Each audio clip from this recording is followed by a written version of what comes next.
Imagine being thrown into a situation where everything you believe is challenged, your whole support system is dismantled, and your very identity is under attack. Oh. That's what happened to American POWs in Korea, Yeah. and their experiences sparked this global fascination and fear around brainwashing. It's a truly unsettling concept, isn't it? To think that someone could just have their entire belief system just completely overturned. Yeah. It almost sounds like science fiction. It does, Yeah. and that's exactly what we're diving into today, Okay. the phenomenon of brainwashing. All right. You provided a fascinating mix of sources. Uh-huh. Excerpts from Denise Winn's book, The Manipulated Mind, Yeah. some academic articles, even firsthand accounts. Yeah, it's a rich tapestry of information. Yeah. Touching on everything from the psychological tactics used in these situations to the physiological effects of stress on the brain. So our mission today Yeah. is to unpack not only the extreme tactics used in those high-pressure situations, Right. but also to explore how those same underlying principles can influence us all Yeah. in our daily lives. Because while we may not be facing, those same extreme tactics in our everyday lives, Right. the principles of influence, persuasion, and even manipulation are still very much at play. Exactly.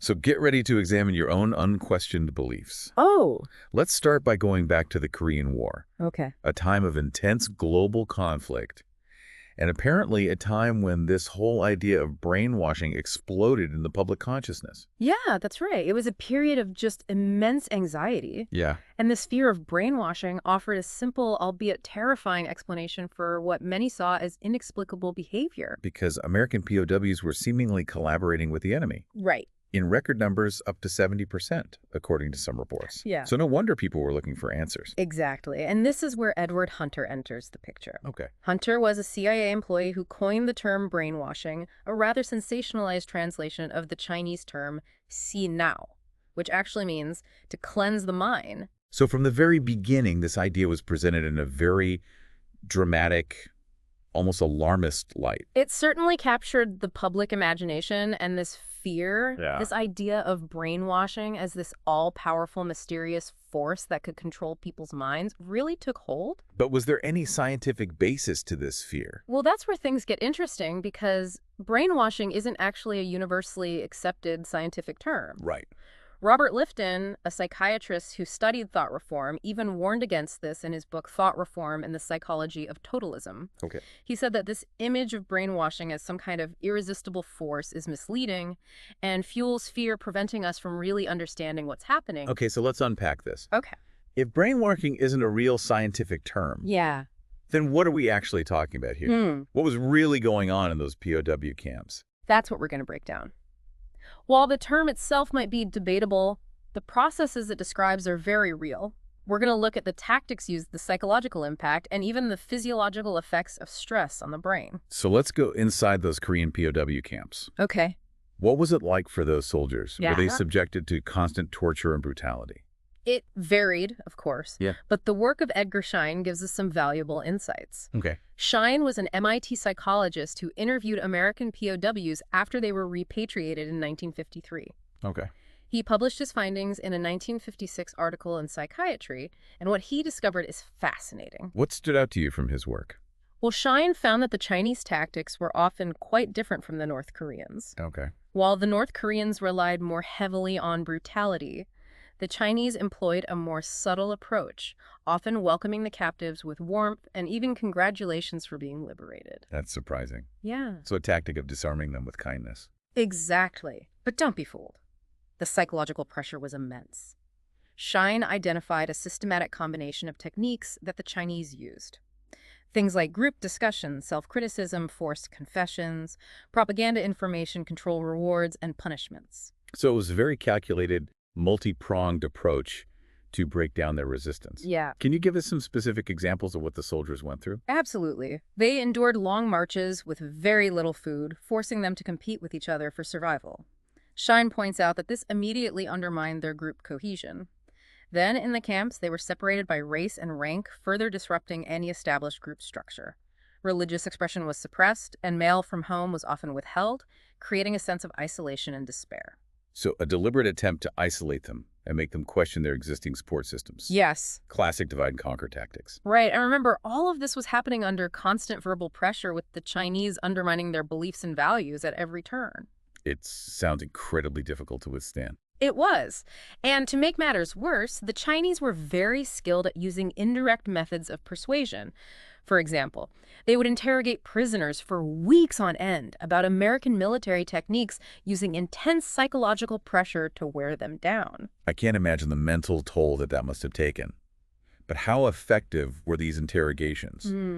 Did the prisoners actually reveal sensitive information? Shine noted that the prisoners often found the direct propaganda lectures naive and inaccurate. Okay. But here's the thing, they were far more susceptible to personal confessions, especially from fellow soldiers who had seemingly been turned. You're talking about those confessions regarding America using germ warfare, right? Exactly. Even though most soldiers initially believed the germ warfare accusations to be false propaganda, hearing these detailed confessions from fellow officers, people they trusted, made them question their own beliefs. Oh, wow.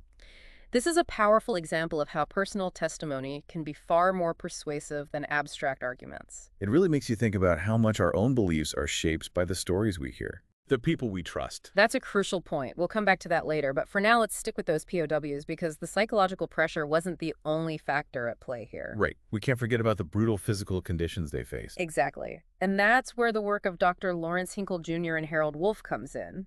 They argued that the Chinese weren't just randomly inflicting suffering, they were deliberately trying to induce a specific sequence of emotions designed to break down the POW's resistance. So a method to the madness. Precisely. Hinkle and Wolff identified 6 key emotions: anxiety, guilt, fear, depression, dependence, and suggestibility. Okay.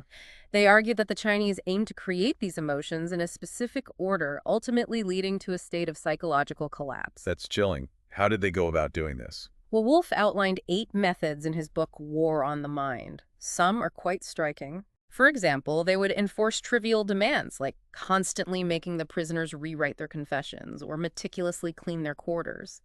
This created a sense of learned helplessness, making them feel like they had no control over their environment. So breaking them down by forcing them to focus on meaningless tasks. Exactly. And then to prevent them from adjusting to this deprivation, they would occasionally offer unpredictable favors or rewards. This kept them off balance and constantly seeking approval. This was like training a dog, isn't it? Yeah. Rewarding good behavior, punishing bad behavior. It's a stark comparison, but you're right.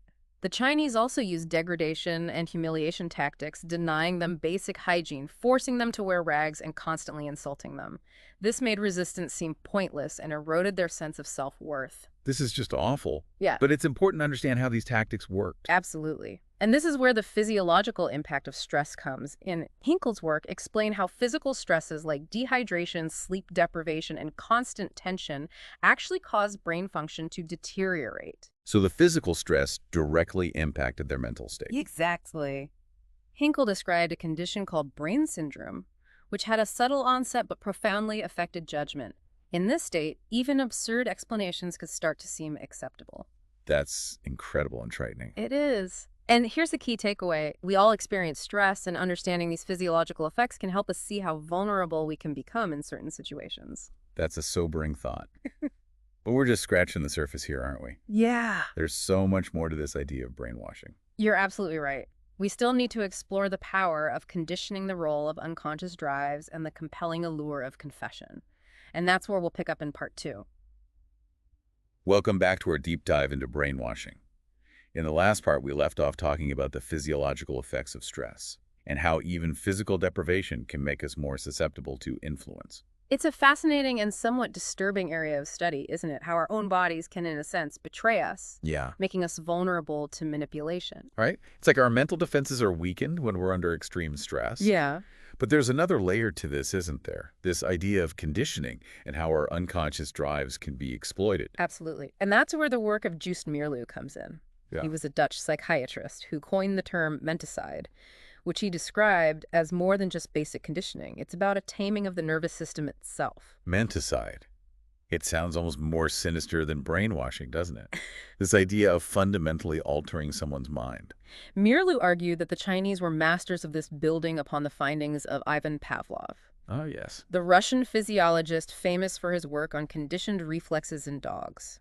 Pavlov's dogs. Yeah. Everyone learns about those in Psych 101. Right. But how does that relate to brainwashing? Well, remember how Pavlov discovered that conditioning is most effective in quiet, isolated environments with few distractions? Does that sound familiar? Definitely.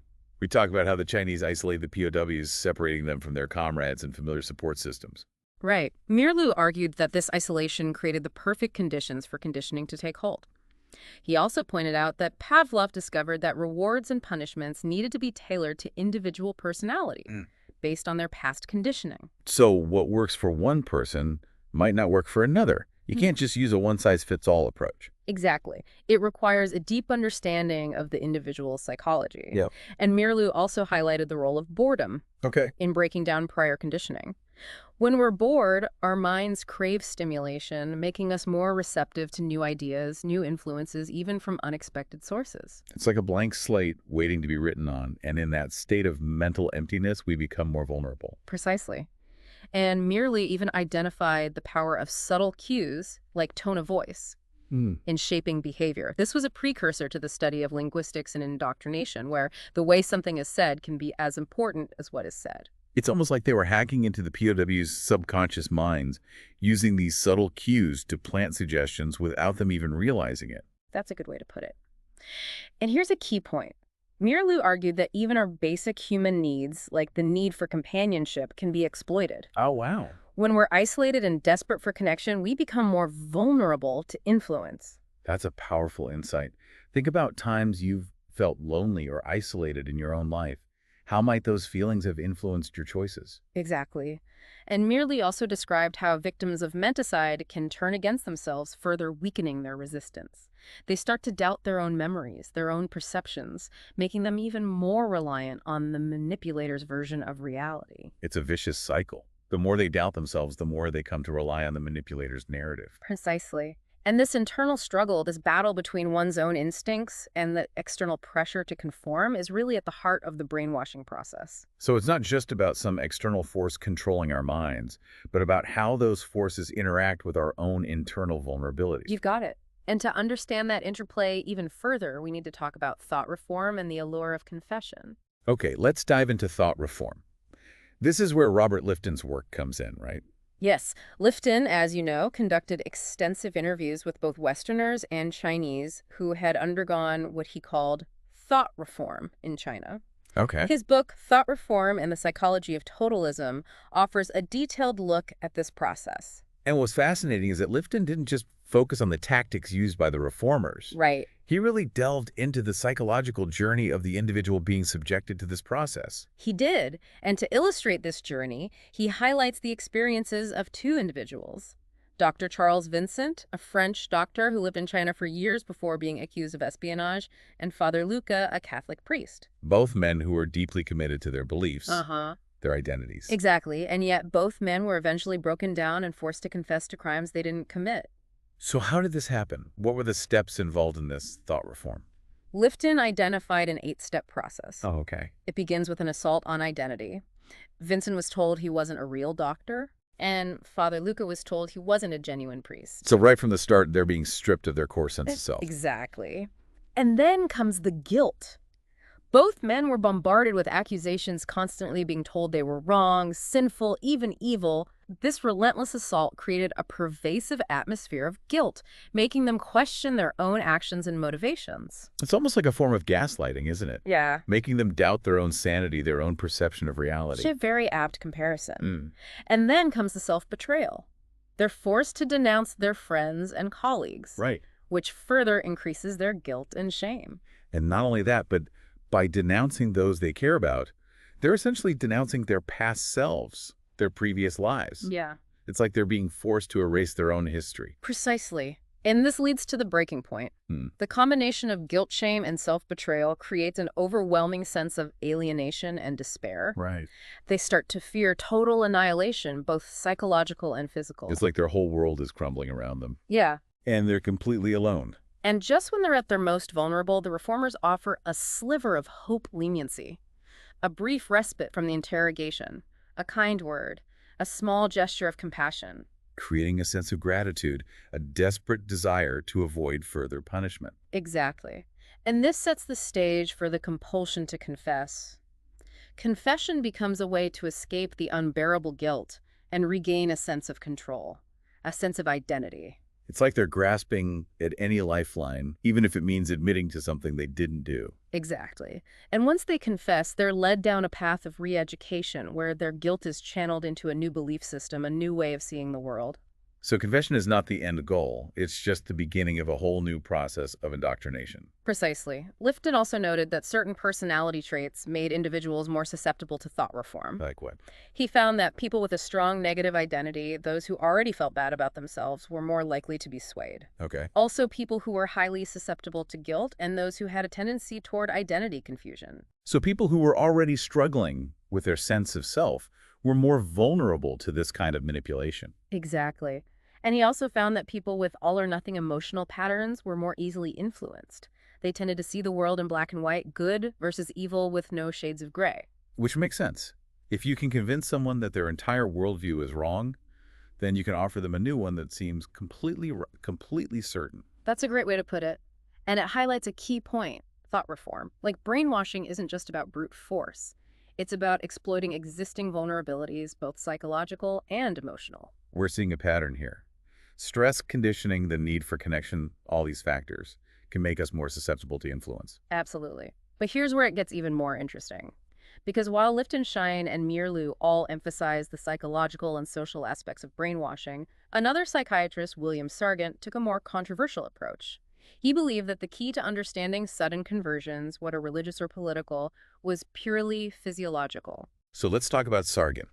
He was a British psychiatrist who argued that all these sudden conversions, these dramatic changes in belief, could be explained by physiological events happening in the brain. Exactly. And he drew heavily on the work of Pavlov, Okay. particularly his research on stress and the breakdown of the nervous system. So he's building on that same foundation of conditioned reflexes Right. and the impact of stress on the brain. Right. Sargant identified 3 stages of brain inhibition that Pavlov observed in his dogs when they were subjected to extreme stress. He called them the equivalent phase, the paradoxical phase, and the ultra-paradoxical phase. And what do those phases look like? In the equivalent phase, the brain reacts in the same way to all stimuli regardless of their strength. Imagine someone so exhausted that they react to a cup of coffee and a $1 million lottery win with the same level of mild interest. Wow, that's a powerful image. So basically they're numb to everything. Right. And then if the stress continues, they move into the paradoxical phase. Here, the brain stops responding to strong stimuli altogether, but can still respond to weaker ones. Sargant gave the example of someone who's unable to cry at the news of a loved one's death, but becomes intensely agitated over a lost earring. So a complete reversal of how you'd expect someone to react. Exactly. And finally, there's the ultra-paradoxical phase where the brain starts to exhibit completely opposite responses to what you'd expect. Someone might suddenly become affectionate towards a person they previously disliked, or vice versa. So basically their whole system is short-circuiting. That's a good way to put it. And Sargant argued that these phases of brain inhibition were the key to understanding sudden conversions. He believed that when the brain is pushed beyond its limits, it becomes highly suggestible and can easily adopt new beliefs, even if those beliefs are completely contradictory to their previous worldview. So according to Sargant, it's not about reason or persuasion. It's about pushing the brain into a state where it's basically a blank slate ready to be rewritten. Precisely. And Sargant went even further, arguing that the emotional discharge that often accompanies these conversions, what's known as abreaction, is actually a physiological event, a release of pent-up nervous energy. So he's saying that even those intense emotional experiences, Yeah. those moments of catharsis, can be explained by what's happening in the brain. Yes. And he used this theory to explain everything from shell shock in soldiers to religious conversions to the eliciting of false confessions. So a pretty all-encompassing theory, but not without its critics, I imagine. You're right. Sargant's work was highly controversial, and many argued that he was too quick to reduce complex mental phenomena to purely physiological explanations. It does seem like he's ignoring the role of personality, individual experiences, even free will. Yes, and that's a criticism we'll explore in more detail in the next part when we look at some of the counter-arguments to Sargant's theory and the broader debate about the lasting effects of brainwashing and its relevance to our everyday lives. Welcome back. We've covered a lot of ground in our deep dive into brainwashing. From the chilling tactics used on POWs Right. to the idea that even our basic needs and unconscious drives can be exploited. And last time we left off with that rather provocative theory of William Sargant, Right. who believed that sudden conversions could be explained entirely by physiological events in the brain. Right. That our brains can essentially be pushed into a state where they are ready to accept a completely new belief system, even one that contradicts our previous worldview. Yeah, It's a fascinating, albeit somewhat unsettling idea. it is, and as you might imagine, Sargant's purely physiological approach wasn't without its critics. Many felt he oversimplified these complex mental processes by reducing them solely to brain activity. Yeah, it does seem like he's missing a big piece of the puzzle, right? What? What about the role of personality, individual experiences, and even our conscious choices? Exactly. Psychologist T.H. Pear was one of Sargant's most vocal critics.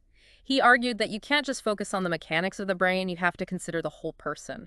That makes sense. It's like trying to understand a painting by only analyzing the chemical composition of the paints. Yeah. You're missing the artistry, the emotion, the intention behind it. Precisely. Hmm. And Dr. James A.C. Brown, a British psychiatrist, brought in another crucial element: personality. He argued that not all beliefs are created equal. Some, which he called deep attitudes, are deeply ingrained. They form early in life and make up the core of our worldview.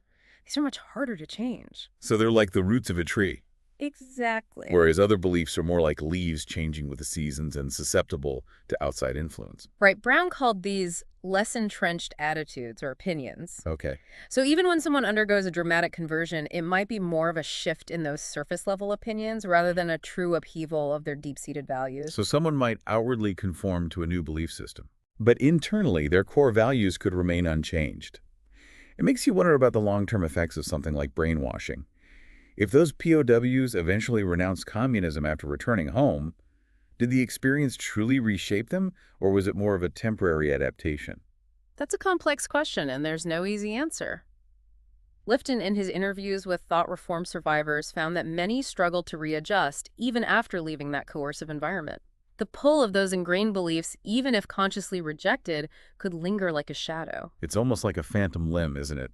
That even after the source of the pain is gone, the sensation remains. That's a powerful image, and it speaks to the profound and often lasting impact of these experiences.